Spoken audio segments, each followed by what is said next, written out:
How's everybody doing? Everybody's having a good week? Yeah, good, good. Wow, well, I'm tired.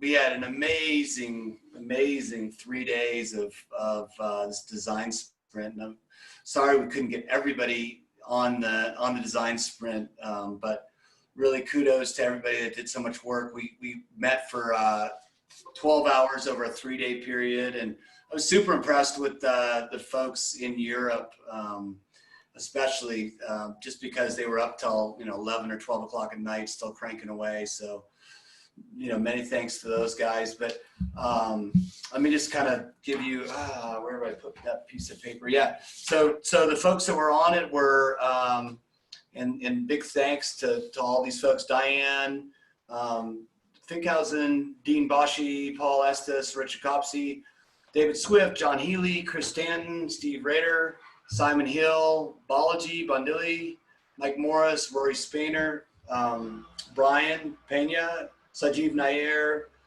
Jen Napier, Jody Miller, Kristen Hammersberg, and Sheila Mahoney and Paul Helvko. I'm always have a hard time with his last name. He's the CTO of Wellmark. He's been on a few of the calls. So man, it was such a good time, and Praneesh, thanks for being involved as well. Really appreciate that. We got a lot done, I think. Let's see, it was a lot of hard work, and we had an amazing workout session. We came up with a manifesto for the group, which I think was probably the most important thing, something to rally behind for everybody. And we're going to do some wordsmithing on it and get it out to this group. It's going to be super important. But there are really 3 to-dos that came out of yesterday, and they are to finalize and get feedback from you guys in the world on the manifesto, develop an operational structure for this kind of organization we're creating, and then develop and define work streams and create working groups to dive in and really start making change for the future of work and open talent. So there's lots of room for everybody to be involved. We're going to form some committees and get some work done, setting standards and accreditation, all kinds of things that we're looking at, but it's all kind of still trying to metabolize all that great stuff that happened. But before we go into the programming and talk a little bit about what happened the last few days, let's do our little breakout. I love our breakout sessions. Maybe give a little bit more time to Brandon than we usually do. Sounds good. Here we go. Hey, Tim. How are you? Hey, Mina. How's it going, John Younger? Hey, Al. Manuel. People are coming back. Hey, Gavin, I didn't see you there, man. You and your skateboards. I love the skateboards. Thanks, John. All right. People are coming back. Awesome. Well, how was that? I hope it was good as always. I love that part of our weekly calls. This is one of the rare times that I don't like seeing John again. I'm in the middle of a deep conversation. Yeah. Like John with his hat shows up again. Yeah. Oh no! Oh, I know. John, I'm going to tell you something you've never heard before. That was What's the best that? minutes of my week, man. Yeah. Oh, that's awesome, dude. Always. Thank you so much. Always. I really appreciate it. I feel like it is for me too.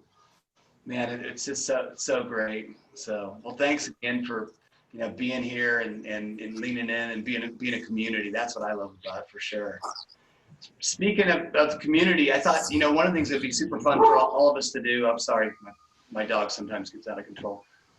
One thing I thought it'd be super fun to do is I could talk about the design sprint, but I just love to have everybody who participated and who wants to kind of talk about it, talk about their thoughts from the design sprint, any insights they had, and kind of the dreams they have coming out of it.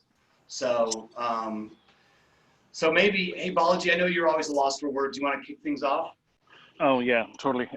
This time it was an intense session to do a design thinking session remotely on Zoom, and Mural worked really well, but I was tired at the end of it because it felt like we were exercising a lot of brain muscles that were just different than what we do in our daily lives. But I think what I loved was an ability for all a set of the marketplaces, a set of clients, and compliance partners like NBO, and all of us coming together to say, what should we do together to solve the problem, I think is a faster way to solution than everybody operating in their own silos within each of their sectors, and then trying to combine as a, later with the rest of the ecosystem.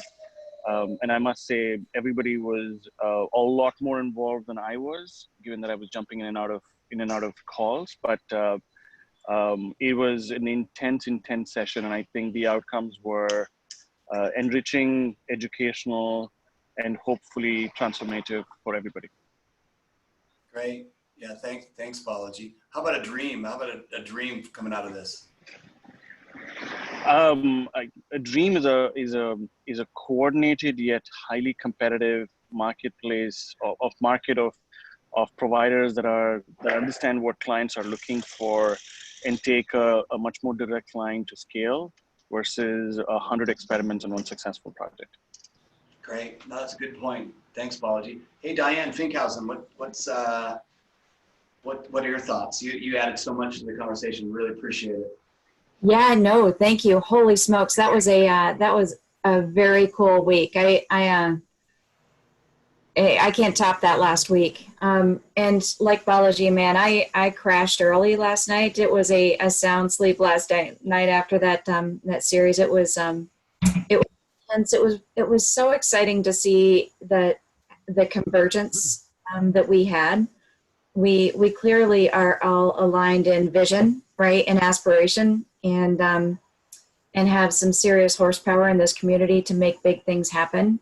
So I'm excited about what's next. I love the fact that we were able to get to a kind of an articulation of some work streams that could drive big impact very quickly, and really start to kind of connect the folks on this call in more kind of intimate kind of working groups where we can start to dig into the detail and build kind of deeper relationships past this, this level of discussion, but build deeper relationships as we dig into the work streams and start to drive things forward. So I'm super excited about that, about what's next and what this community can do from here.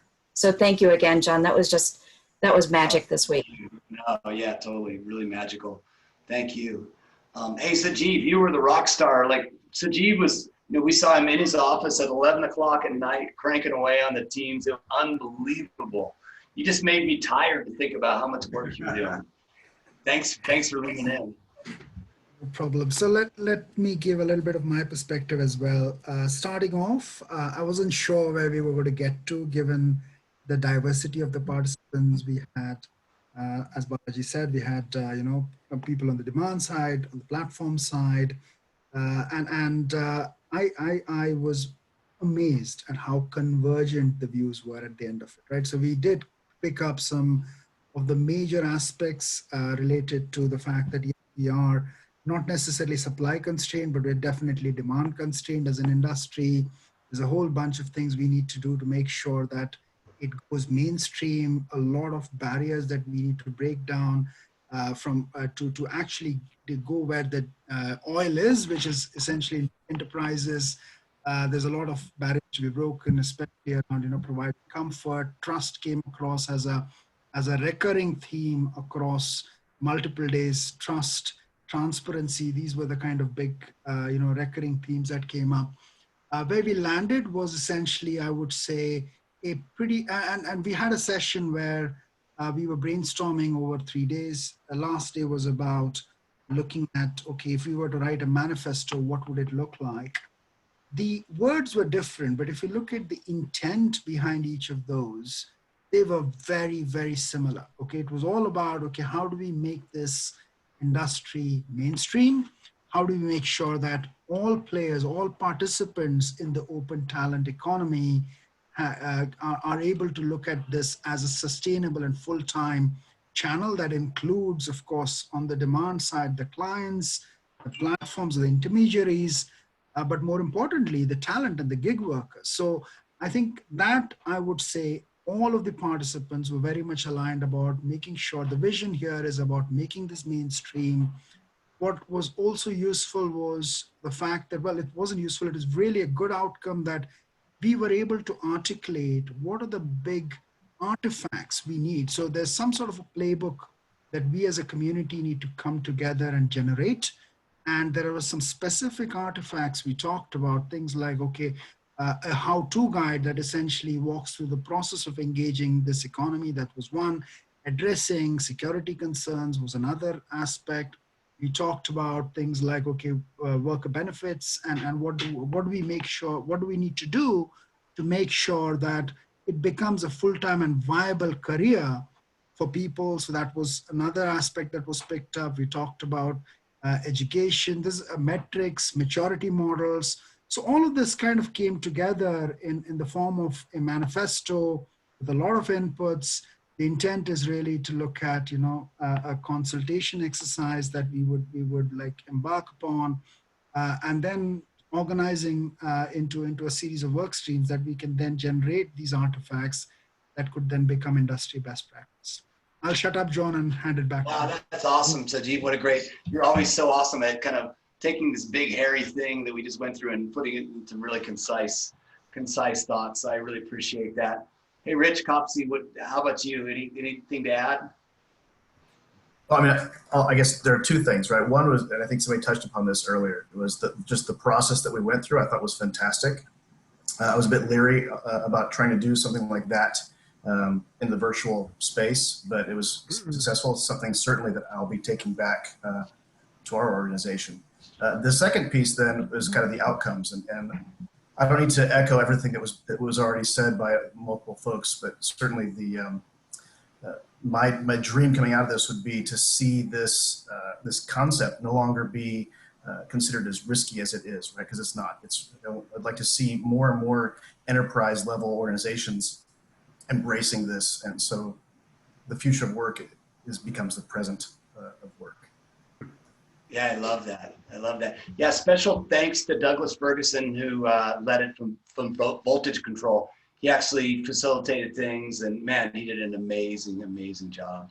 So, hey, if somebody has any questions, just make sure that you know, you guys jump in wherever you jump in with your voice or in the chat or wherever is good.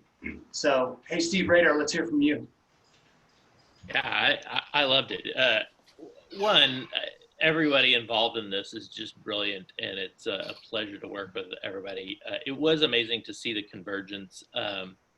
It's clear that this stuff is happening, like that this is happening whether we try to make it happen or not. And what became clear was what this group needs to be about is making sure that as it goes forward, that it benefits the world and people in real ways, and that we really keep out of the ditch on some things. You know, this transformation could do some really bad stuff if we're not careful, if we just kind of let it happen naturally. And so the commitment of this group to make sure that this goes forward as a positive kind of remaking of talent and business in the future work, it was really exciting to me, because I think the opportunity, the democratization of work, the inclusivity that this starts to bring to opportunity was really exciting, and shared by everyone on that call, and I'm sure with this whole community. So it was an exciting time. You can really see, I think in 20 years, we're going to look back on how we used to do things and kind of shake our heads and think that was crazy. And we're going to be in a time when people can live into a passion, and that everyone will be kind of brought in a little bit more inclusively, which I think that's an exciting part. So it was really great. I love that. I love that. And I kind of echo that myself. It feels like these last few weeks on these calls and the conversations we're having and this design sprint, and now the kind of the pathway we have, we're actually creating something significant here. Like it's a moment in history in the future of work that something really is going to get done now. So it's pretty awesome. Hey, Brian Pena, you had so much to add during the sprint. Would love to get your thoughts on things.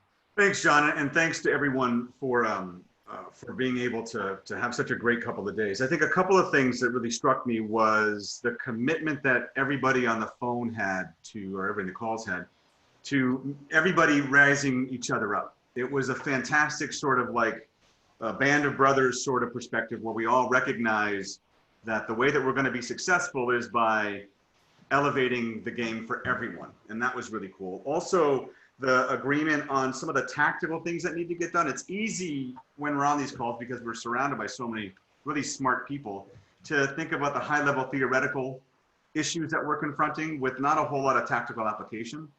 So a lot of the discussion that I felt was most fruitful was identifying the collective barriers to ongoing success.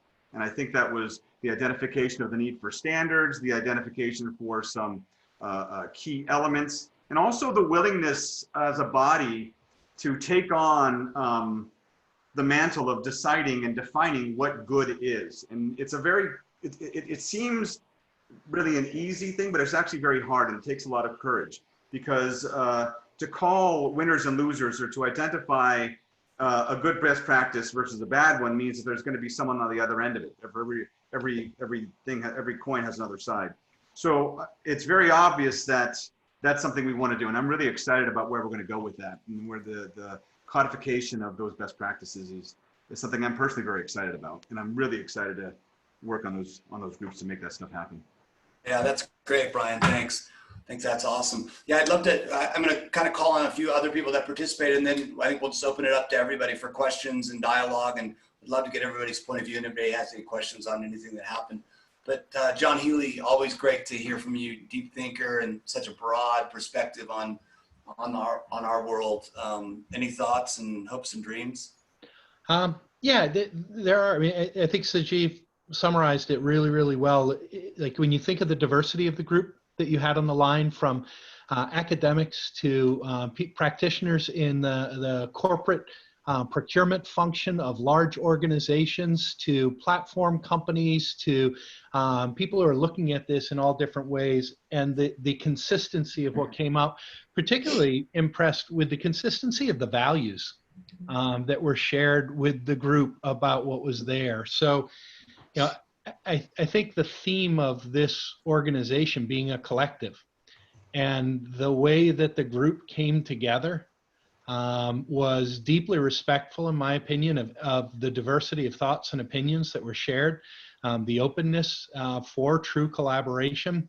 And just big shout out to Doug Ferguson on his efforts to keep us aligned despite the harassment that was going on amongst each other in the group.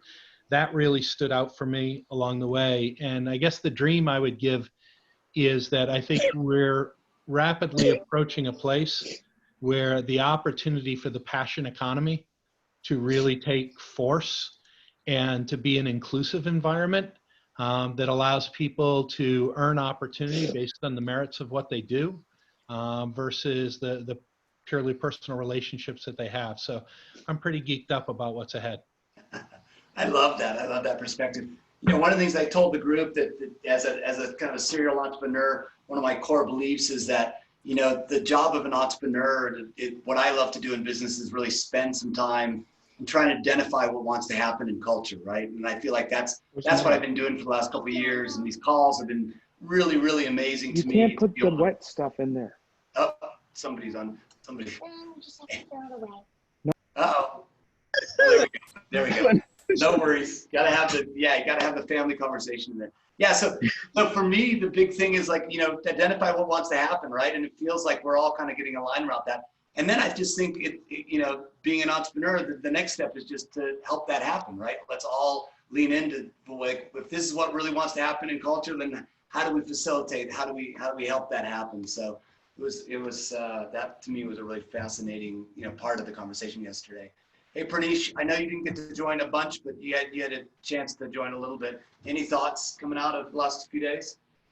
Yeah, I mean, I was disappointed I wasn't able to make more time, actually, but I also felt like you guys were making such great progress. It was hard to add a lot of value popping kind of in and out. But I think like kind of locking on that manifesto and getting aligned on kind of a lot of the common themes felt like, you know, really productive outcomes to get to the next set of steps. And, you know, I know the conversations I kind of looked on a little bit through the through the sessions were always really interesting and entertaining, and always great to see kind of the passion and diverse set of views from the group. So thanks for everyone who did participate and put in all the time. I think we'll all benefit from it.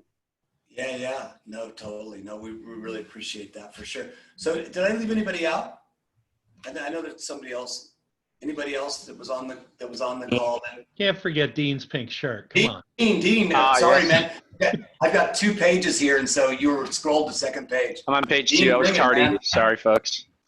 No worries. Yeah, I'm going to go meta on the conversation. I Love it.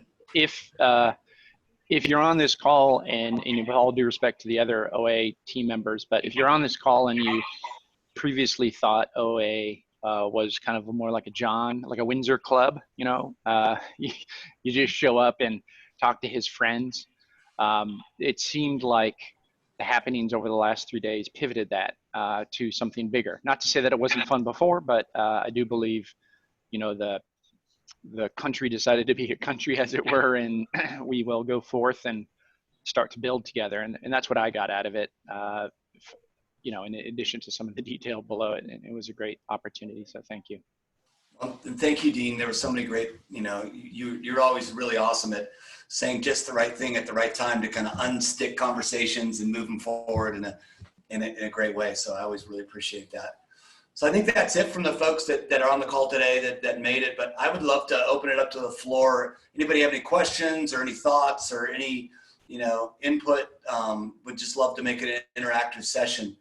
I can call on people, or people can volunteer, whatever anybody wants to do. Hey, John, this is Ashir. I just wanted to unpack something that Sanjeev said around the demand side, right? So I think this is one of those ones that I keep hearing come up. What, as part of your manifesto, what did you guys really sort of unpack around that and sort of enabling? Because, I think we all know this, that there are, probably millions and millions of freelance jobs out there, and more enterprises are embracing this. But, the struggle is to get it from the hiring manager that truly wants this individual to, getting it to the talent communities that really sort of provide the right talent. Yeah, that's a great question. Who wants to jump in on that? So, Jeev, do you want to answer, or Dean, or Let me try to summarize, since I haven't been contributing on this call, and then I'm going to make Diane confirm my assessment. I love it, because there was this great. So it's a great question. So it absolutely came up. I don't know. We burned 80 minutes on the topic, and at its core, it's like, do we focus on demand or do we focus on supply? Demand or supply? The answer is both, of course. So we agreed, yes, they're both important. However, the word focus means focus. You can't focus on everything. It's cheating. So then I believe the group agreed, yeah. So there is our goal here really is to improve the situation with regards to supply, democratization of opportunity, whatever words we come up with in the end. However, if we solve the demand issue right now, which is to say unlock the hiring manager's ability to do things differently, get work done in a different way, that is what will allow us to do the other thing on the supply side. So I think most of our efforts are around the demand side, unlocking that with the intent to help the supply side. I think that's where it ended. Diane, is that true or not? All right, I'll be the truth speaker. For the site, and you're absolutely right, Dean. So we did wrestle with this one. Community, you can probably appreciate we are mindful and attentive to both the supply and the demand side of this model, and so we really wrestled that one quite a bit, and really agreed, I think, universally that we need to help the demand side understand and adopt the models and the resources in a way that can drive greater performance for them. And in doing so, right, if we codify and remove friction for the demand side adoption, then that will directly translate to great benefits on the supply side, right, for the marketplaces and the service providers. The pain is being felt right now on the supply side because the demand side isn't picking it up. So we think that by harnessing the expertise and the resources of this community and more, we can help the demand side kind of decipher how to apply the tools at scale. And then that's good for all. So I completely agree, Dean, +1, and welcome anybody else's perspective on this one. Yeah, great. Thank you, Dean. Thank you, Diane. That was awesome. Who else has got another question? Greta, I know you put some stuff up. Any thoughts, questions you might have on the couple days? Yes, I just shared it in the chat. It sounds like you did some really interesting deep dives, and this is spot on. And yeah, you know, it's very in line with what my findings studying some of the big players on the demand side of this part of the economy. And yeah, would love to see more how you're turning this into work groups and a manifesto. And yeah, this sounds like super exciting, and this is a very valuable community that you're a part of. Well, thanks, Greta, and we love your work at Oxford, and so would love to make sure that you're right, you know, involved in this, so you can document it and see kind of, you know, because I think one of the things we're gonna have to do, sometimes super hard to see the forest for the trees, right? When we're in this group and doing the work, we always need that kind of outside perspective to say, hey, you know, this is what this is what you should be thinking about, or maybe tweak this a little bit. So, hey, John, can I chime in? Yeah, Freddie, go for it. Hey, apologies for those of you who haven't met me yet. I'm Freddie Laker from Cameroon Collective. I've been really inconsistent about showing up to this group, so I apologize. You know, I've been kind of living for the last 5 years in this kind of future workspace and operating an organization in it. The challenge that I've been seeing, and I'd love to hear from any of you that were in this session, was you know, when you're looking at the kind of this whole supply versus demand conversation, what we're seeing, and we've got about 100 really high-end consultants that operate in this model, is solving around. First off, I found that when you're dealing with more high-end people versus the kind of more, let's call it, executionally focused folks, that there becomes different ways that people look at these kind of open networks. And ultimately, things come down to trust. I think, you know, when you create, you know, so when you're trying to match people, you know, making sure that people trust that transaction is really important. Sometimes people do that through technology. They build scoring systems and rating systems and whatever, but then it becomes very much, you know, an Upwork-esque type environment.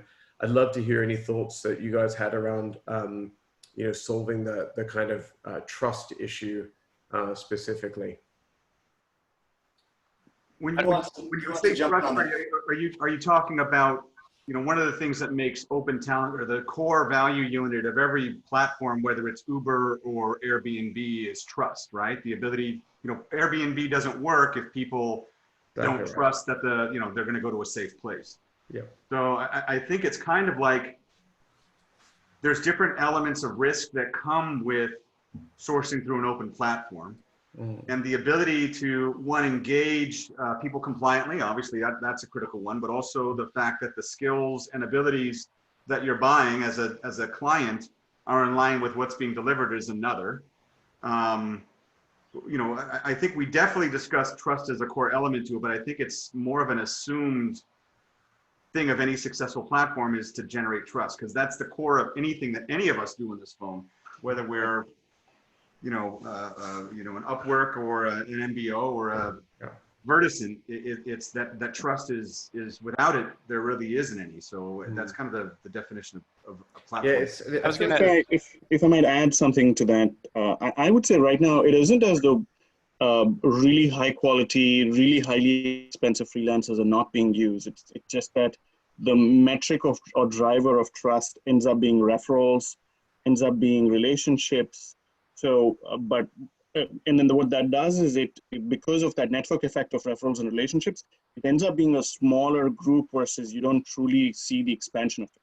Yeah. So the role of the marketplace in many ways is to replace those drivers of trust with other drivers, whether that is vetting, whether that is standards, whether that is lack of friction, or the brand of the marketplace itself has to replace the trust that is traditionally driven by referral.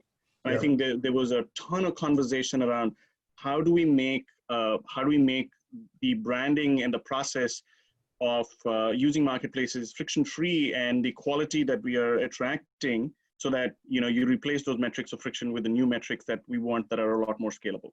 Well, and I just add to that, Balaji, it's Lumina Foundation's tracking. There are 730,000 different credentials you can get in the United States alone today. Wow. That's absurd. So if we're going to try to establish some form of standards and build that trust, then I can't keep track of that much information. So I think the conversation, Freddie, to your question, was very productive in saying there are going to be places that we need to have standards, but there's also a recognition that there are many different environments and business models that are being run right now. So it's not about one model being right. It's about engaging with fit for purpose. Use the right solution for the right opportunity and the right need, and being able to bring that together in a way that will drive adoption versus pure standardization, I think is going to be one of the magical things that's going to come out of this group. It's a tricky process. Like I tell you, we've been trying to figure it out for 5 years. So it was a loaded question when I asked it. I think you get one side of it where you, like you said, you can have standards and then you make it really open. But then I feel like there's this big barrier where sometimes it can diminish people's perception of the total organization because they roll the dice a lot, and they might end up getting people that are getting rated for the first time or whatever, and then that can break down trust and perception of the total thing. Then you go on the far opposite extreme side of that, like how we end up handling it, but where we actually in 5 years we've never put a job listing out ever in the history of the company. The only way to get into Cameroon Collective is you have to work with someone else, had to have worked with someone else at Cameroon Collective in the past for at least a year. And then that person literally has to stake their reputation on inviting you in, and their name appears next to your name in the internet. And if they go bad on you, then we all know who brought them in. And so there's like deep, people really having to put their neck out to bring another person in. So, it's almost the far opposite extreme of that kind of building and establishing trust. Yeah, there's a lots of fascinating challenge. We talk about it constantly. I regret not being more engaged lately. I would have loved to have been in that chat with you guys. Yeah, we'll definitely get you involved, Freddie. Thanks a lot. Steve, you had something you were going to say. I just put in the chat, I think this is a moving target. I got to talk to Freddie in the breakout, and I was really fascinated with kind of how he's put together this future of work. And it's a fascinating, very different model. And I think one thing that I heard was the client trust problem for traditional organizations was very specific. And I think that's probably going to change as there's more digital native clients. There's more folks that are familiar with kind of ecosystem based work. I kind of think we're at the stage that Uber was when they first introduced it, and everyone's first reaction was, there's no freaking way I'm getting into a stranger's car, right? And now what do? We all get into a stranger's car and we go to an Airbnb. When was that, Steve, last? When did you get into an Uber again last? Point taken. But maybe that arc has run its course. But I think we're in this arc where the requirements are going to be changing. Blockchain's going to start to take hold and do some real stuff. We're starting to see, workonomics, other types of platforms starting to take on the digital trust. So I'm excited because this group, every time we're on, 15 links are posted to different folks that are doing things, and it's this aggregator of where we're going. And I think we're making connections in that are going to accelerate this in some really positive ways. So. But I'll add to that, Steve, but then kind of poke at it, right? So I agree with all these conversations, but I think hidden in here is how do you get a group of, heterogeneous business models to agree on how do we together as a collective create more trust? Just to be frank, the way we created trust at Top Talent, where I was before, was completely different, absolutely stunningly different than, the way say an Upwork does or tries to at least. Completely different. And you can see that in the average transaction sizes, and you can see that in the residue of other data, what percentage of your revenue goes to enterprise. duration of engagement, etc. And so I guess the point is, though, you can make money at different levels. Businesses can exist at different, with all the different data sets, small transactions, lots of them, big transactions, a few of them, knowledge worker work, less knowledge worker work, etc. But then how do we as a group float all boats higher, I think, is the topic that we together, Freddie, are working on. So I don't think you're going to see like, yeah, how to get into, I wouldn't tell you my secrets on how to break into enterprise and get an average $100,000 engagement. I don't want you to know. You can figure that out yourself. But like but I do want us to work together across platforms to basically float all of our boats higher, which is to say, at any engagement in any business model in any way, there's a certain discipline and professionalism, whatever you want to call it, that we all undertake.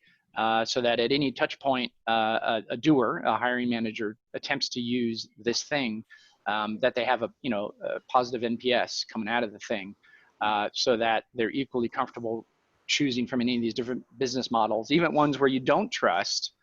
You don't trust the person, you trust in like an output, a process or something, right? Because we can't all align on the same level of trust. That's the way I think about it.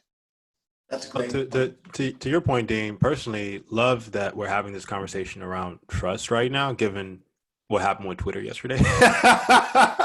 Personally, and even for us within Guy, we've been thinking really, really intentional about how are we pulling from ecosystems that can be trusted. So integrating with LinkedIn, making sure that we're investing in security and reliability from the onset. So it's actually really, I think, as you all were talking, I was thinking, yeah, there definitely needs to be some sort of pact around an ecosystem of trust, that we kind of align on and we can just pull from. So that's a great point, Dee. Yeah, thanks, Tim. Who else got questions? Any other questions? I just had a question. Yeah. So this is Wade. I am a technology consultant, and I just started health consulting, also building a wellness wayfinder app. And you're talking about the future of work, I guess. I've been in and out too, and I haven't been able to connect consistently on this call. But I think on work models, for sure, the diversity is huge, and diversity in different ways of thinking. So say people with autism or learning disabilities, and maybe even in the creative community, we don't really talk of it in that way, but we find that our abilities maybe come from a very special power, say. And so our view of things and how we connect things. So I think identifying those people and just saying, oh yeah, they have the special power abilities, same as me, or similar, maybe not same, but and just trying to foster those connections, because there's real value in that. You talk to Tim Horton, CEO, Walmart CEO. I've been to a couple conferences on this, and yes, there's really value and ROI value feedback into the organization. Yeah, I love that, Wade. Thanks. That was definitely a big point that's going to come through in the manifesto. This idea of all kinds of diversity, right? Geographic, capability, physical, racial, gender. And I think that's a really, really powerful thing in this open community, that we can lean in and everybody can have the ability and have a shot to use their abilities and use their special powers to really accomplish things for the good of everybody. Hey, Perry, you and I had some conversations, and unfortunately you couldn't join the group, but any questions you had, you were great at like shooting some notes yesterday and thought maybe you might have some thoughts or some insight or questions from the last few days.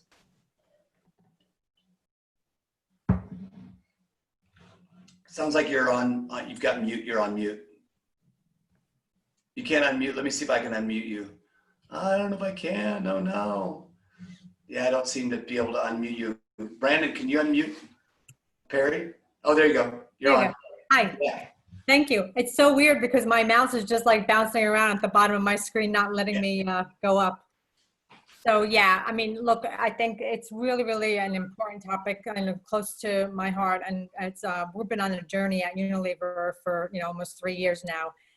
It is spotty at best, unfortunately. And I think there's it's like, how do you crack on exactly what the need is here, because there's absolutely a demand. It's just a matter of being able to connect it. So I think one of the pain points that we continue to have is really about educating our hiring managers to really understand that there's a different way of being able to hire. And the work is out, the word is out that the strategy is clear. It's about agile. It's about being able to have flex resources.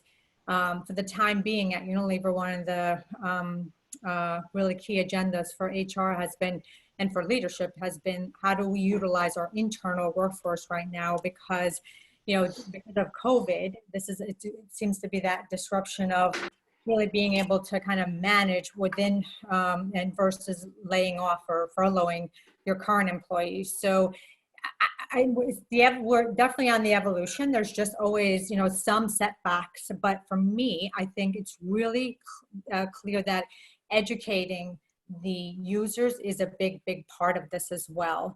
So if there's ways to partner, with the platform companies and really be able to do, road shows or be able to, put and then educate, just kind of be out there and really, and maybe having like talent advisors be the first point of contact to kind of, guide the hiring managers. So if they're the cohort to train on this, I think that would be a great step as well. Great, thanks, Perry. Anybody want to talk about that or any response? Yeah, Perry, I'll ping you offline to sponsor the roadshow across platforms. Yeah, awesome. Digitally remote, of course. Yeah, that's awesome. Yeah, that's awesome. I love Perry, that. maybe a follow-up question to you. I mean, one of our big debates during the design thinking session that we had was the fact that this is like open talent is like a lost child. Everybody wants it, but nobody wants to own it.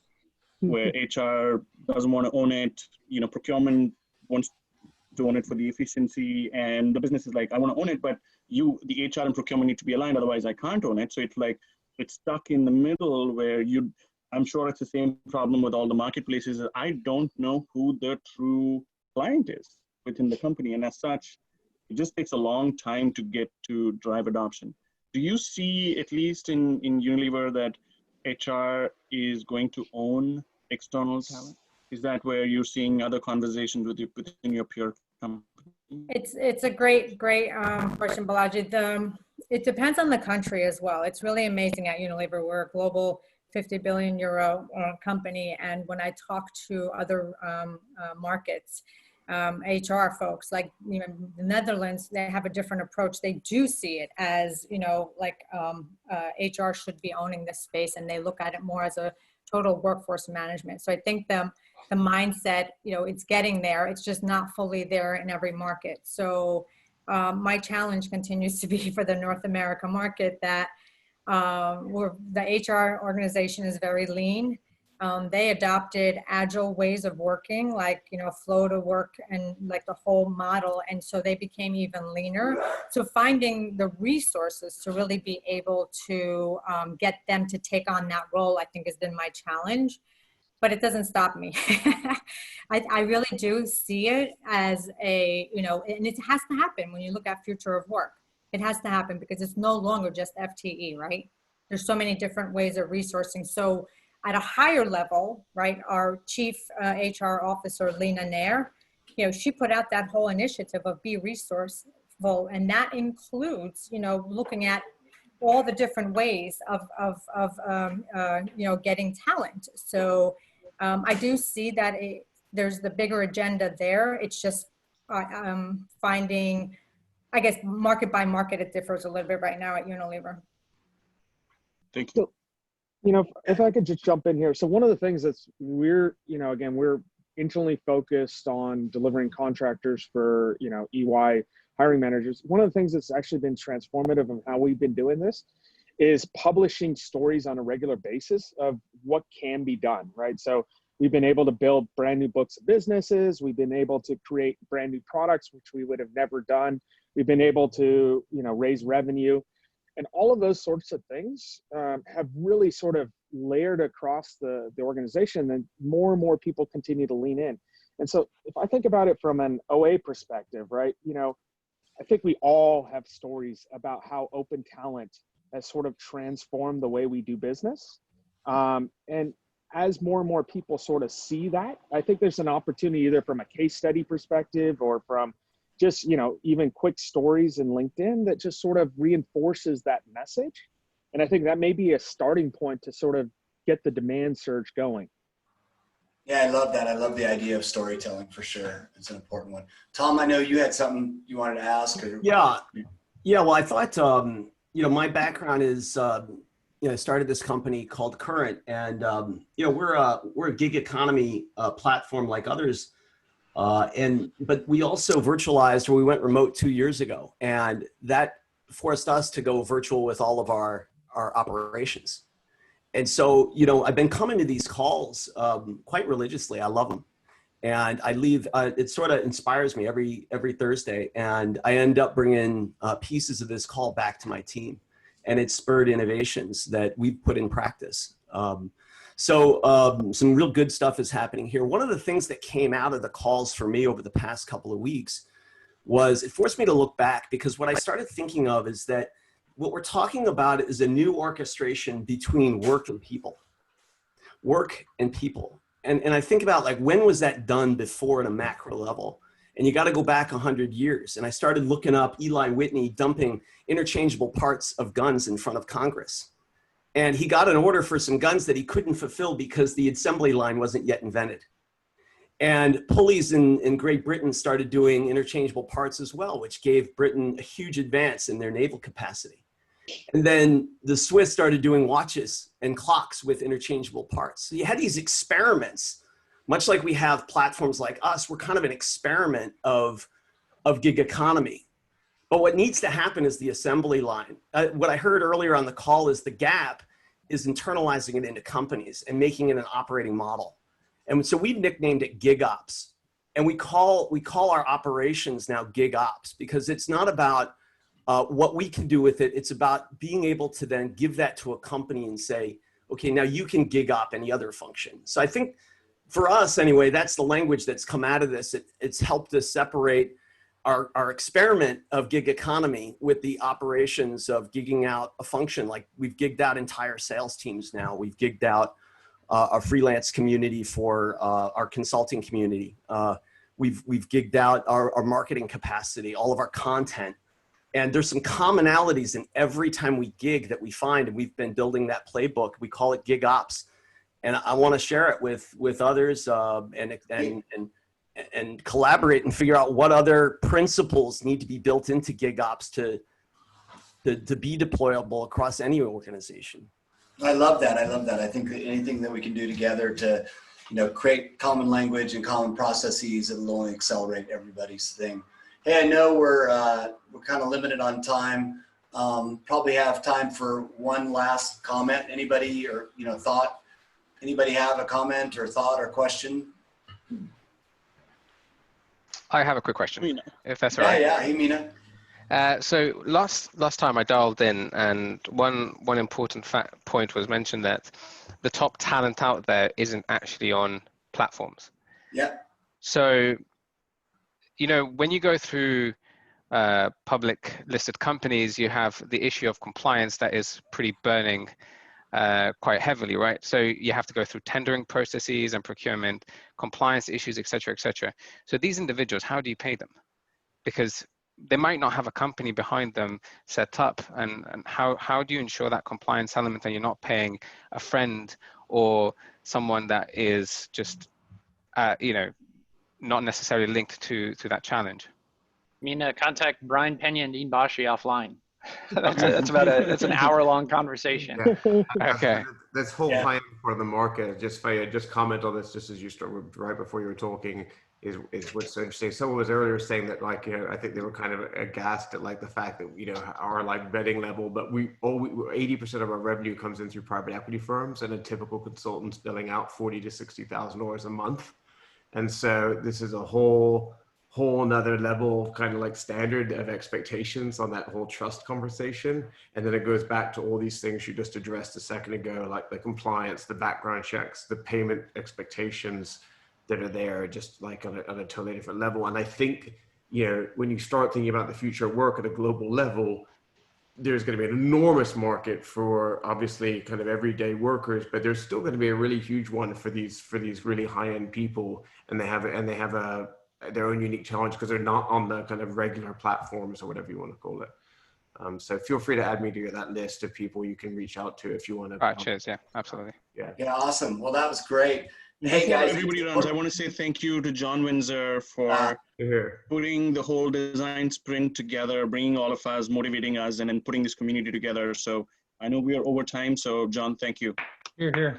Oh, well, thank you guys. I mean, it's been such an honor, right? This has been like this group. I love the way it's kind of organically come together, and it just feels so we're getting some super cool shit done. So I'm super honored to be a part of it, and, you know, humbly am willing to serve in any way that seems right. Just one housekeeping thing. I know there's been a lot of questions about the manifesto. We're down to 2 and going to squish those together. So expect something early next week as a draft to everybody here. We'll continue to improve it, but we'll want to get everybody's feedback. And we've got a lot of work to do. So as we get the work groups together, we'll ask everybody on this call and probably more people to get involved and jump in. But anybody wants to call and talk more about what happened in the design sprint, or any way that I can support anybody out there, really, you know, really grateful to be on these calls, and thanks for making my Thursday mornings the best part of the week. Have a great one. Yeah. Bye. Bye, everyone. Take care, John. Bye. See you later, John. Bye, everyone.